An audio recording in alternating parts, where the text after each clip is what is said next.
છોટાઉદેપુર જિલ્લામાં 386 જેટલા રક્તદાતાઓએ રક્તદાન કર્યું. ગુજરાતના પનોતા પુત્ર પ્રધાનમંત્રી શ્રી નરેન્દ્રભાઈ મોદીના જન્મદિવસના ઉપલક્ષમાં ઓપરેશન સિંદૂર અને નમો કે નામ રક્તદાન અંતર્ગત છોટાઉદેપુર જિલ્લામાં વિવિધ સ્થળો પર રક્તદાન શિબિરનું આયોજન કરવામાં આવ્યું હતું. આ શિબિરમાં કુલ 386 રક્તદાતાઓએ રક્તદાન કર્યું હતું. છોટાઉદેપુર એપીએમસી ખાતે યોજાયેલ રક્તદાન શિબિરમાં સાંસદ શ્રી જશુભાઈ રાઠવા, કલેક્ટર શ્રી ગાર્ગી જૈન, પોલીસ અધિક્ષક શ્રી ઇમ્તિયાઝ શેખ, જિલ્લા શિક્ષણ અધિકારી શ્રી આનંદકુમાર પરમાર સહિત જિલ્લાના અધિકારીશ્રીઓએ રક્તદાન કર્યું હતું.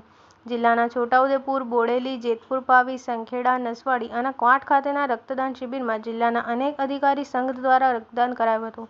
જહીર સૈયદ. આજરોજ છોટાઉદેપુર જિલ્લામાં વિવિધ 6 સ્થળોએ નમો કે નામ રક્તદાન અને ઓપરેશન સિંદૂરની સફળતા માટે આજે છોટાઉદેપુર જિલ્લાના 6 કેન્દ્રો પર 6 તાલુકાના કેન્દ્રો પર રક્તદાન કેમ્પનું આયોજન કરવામાં આવ્યું. અત્યારે છોટાઉદેપુર એપીએમસી ખાતે ખૂબ મોટી સંખ્યામાં લોકો રક્તદાન કરી રહ્યા છે.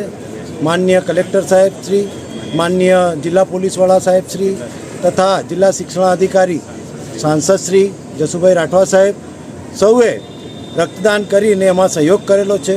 આજે વિશ્વ રેકોર્ડ બનવા જઈ રહ્યો છે.